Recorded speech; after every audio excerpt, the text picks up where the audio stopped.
A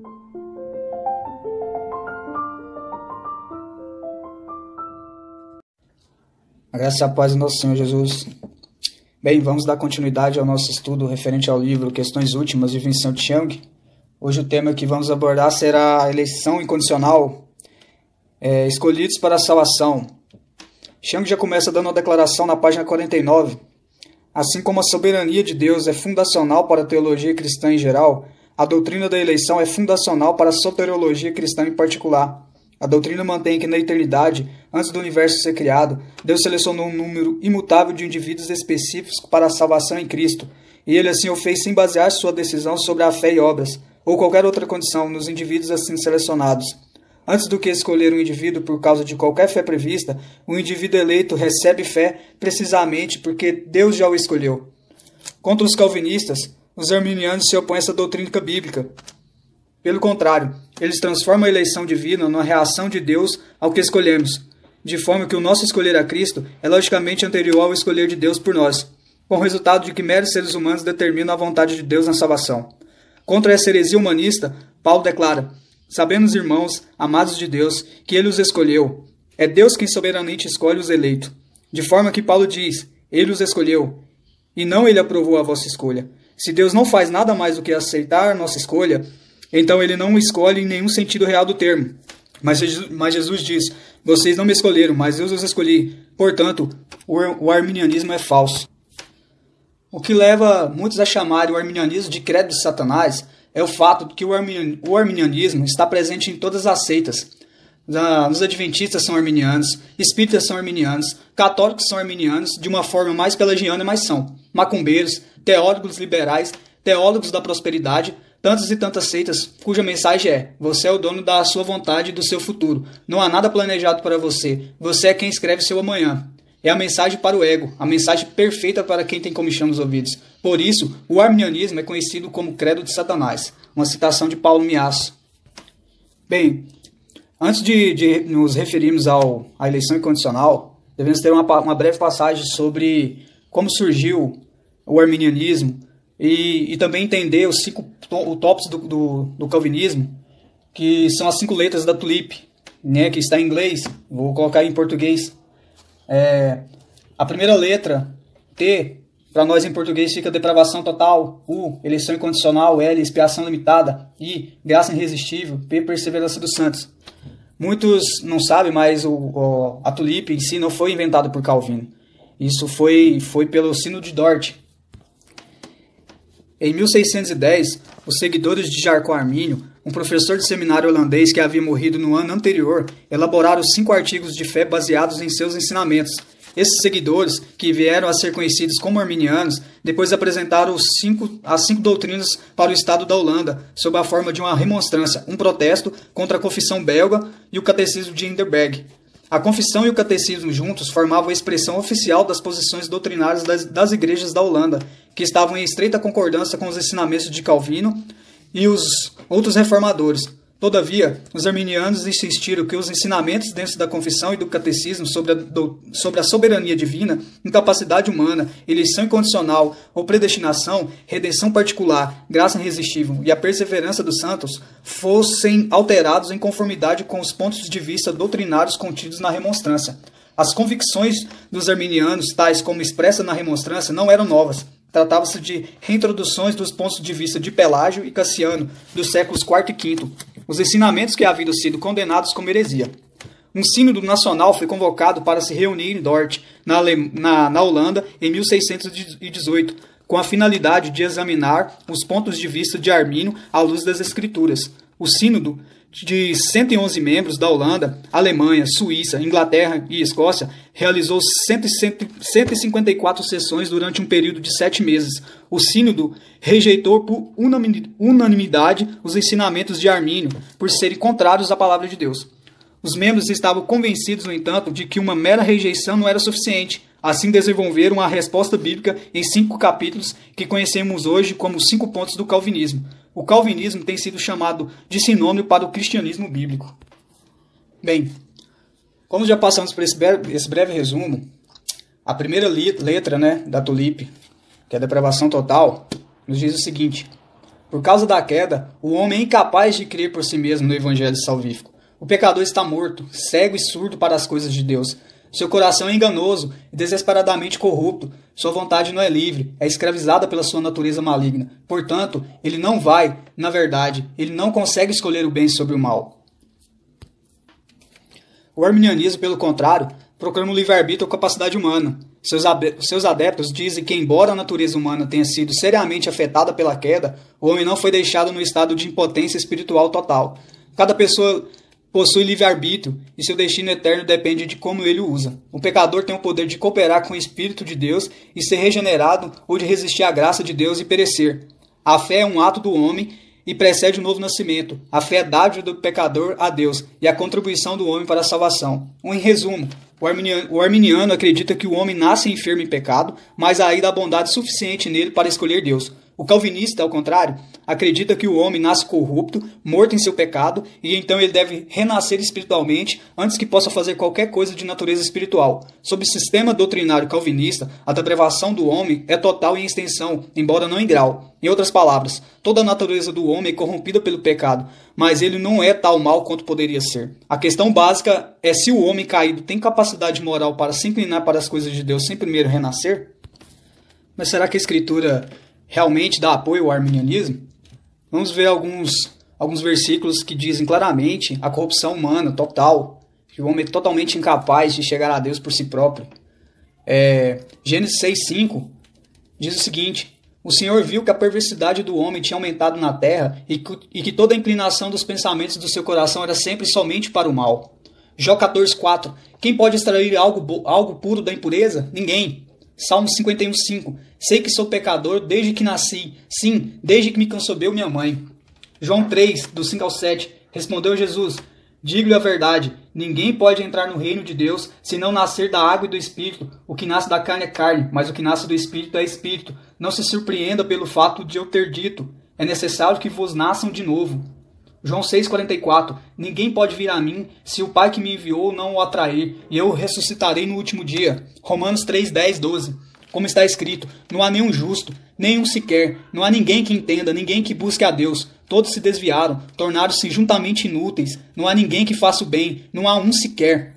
Romanos 8, 7 e 8 a mentalidade da carne é inimiga de Deus, porque não se submete à lei de Deus, nem pode fazê-lo. Quem é dominado pela carne não pode agradar a Deus.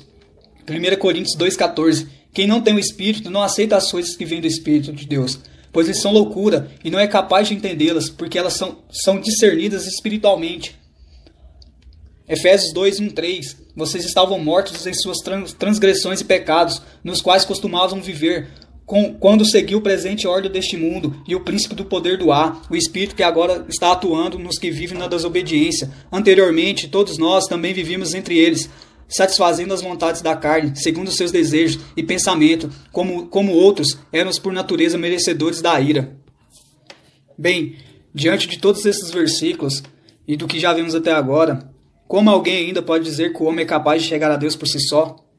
Ou que Deus previu alguma coisa em mim ou em você, alguma coisa boa, e assim nos elegeu? Entramos agora na eleição incondicional, a letra U interlup. Essa doutrina sustenta que a escolha feita por Deus de certos indivíduos para a salvação, antes da fundação do mundo, se baseou exclusivamente em sua própria soberana vontade. Sua escolha de determinados pecadores não se baseava em nenhuma resposta à obediência da parte deles, tais como a fé e o arrependimento. Pelo contrário, Deus dá fé e arrependimento a cada indivíduo que ele escolheu. Esses atos são o resultado e não a causa da escolha de Deus.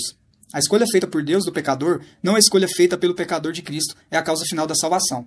Contudo, o arminianismo ensina que a escolha feita por Deus de certos indivíduos para a salvação, antes da fundação do mundo, foi baseada na sua previsão de que eles responderiam à sua chamada. Ele selecionou apenas aqueles que ele sabia por si próprios acreditariam livremente no Evangelho. A eleição, portanto, foi determinada ou condicionada ao que o homem faria. A fé que Deus previu e sobre a qual ele baseou a sua escolha não foi dada ao pecador por Deus, mas resultou unicamente da vontade do homem. A escolha feita pelo pecador de Cristo é a causa final da salvação. Assim, o arminiano acredita que a escolha feita por Deus é baseada na ação do homem. O calvinista, por outro lado, acredita que a escolha feita por Deus é baseada em sua própria vontade divina. A doutrina da eleição incondicional é também conhecida como predestinação. Todavia, aqueles que rejeitam essa doutrina devem se perguntar em que tipo de Deus eles querem acreditar. Um Deus que está no controle de tudo ou aquele que está à mercê do homem e de suas decisões? Da mesma forma que temos os 5 solas da Reforma, também temos os 5 pontos da Tulipe. E um está estritamente ligado ao outro. Então a depravação total ela vai acabar com a perseverança dos santos. Então fica meio complicado alguém assumir apenas 1 ou 2 pontos e rejeitar outros, como alguns fazem. Todas as falsas religiões, elas de alguma forma elas querem cooperar para a sua salvação. Assim, da mesma forma é o arminianismo. E no calvinismo não. Na eleição incondicional não, porque a salvação ela é completamente e exclusivamente feita por Deus, por Cristo, através do Espírito Santo. Ele regenera a pessoa para que a pessoa possa chegar a Deus. E por isso que muitas pessoas se opõem a essa doutrina, porque ela, de certa forma, ela esmaga completamente o ego do homem, né? O egocentrismo, o homem no centro, e coloca apenas Deus, porque Deus é a causa final da salvação. Ele é a causa primeira e a causa última. O homem em si mesmo, a salvação ela é monergista, ela não é sinergista. O homem não coopera para a sua salvação. A Bíblia é clara quanto isso. Muitos ficam, quando dizem sobre eleição incondicional e predestinação, dizem que é o calcanhar de Aquiles, né, a criptonita dos arminianos. Eu vou além disso. Eu digo que toda a Bíblia, toda a palavra de Deus, ela é como se fosse todo o universo em criptonita, que ela esmaga, ela aniquila, ela debuia, ela destroça todo o arminianismo. A gente tem João, a gente tem Efésios, a gente tem toda a Bíblia que desmiuça todo o arminianismo e mostra claramente a eleição incondicional. Vamos ver aqui alguns versículos que dizem claramente a eleição incondicional. Pensa comigo aqui. Êxodo 33:19, parte B. Terei misericórdia de quem eu quiser ter misericórdia, terei compaixão de quem eu quiser ter compaixão. Atos 13:48. Ouvindo isso, os gentios alegrados e bendisseram a palavra do Senhor e creram todos que haviam sido designados para a vida eterna. Romanos 9:11-13.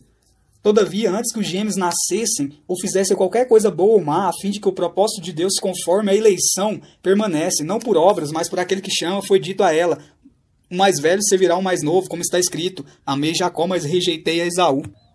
A mesma objeção que os arminianos ou qualquer outras pessoas levantam contra a eleição incondicional é a mesma que Williams, lá no livro, faz.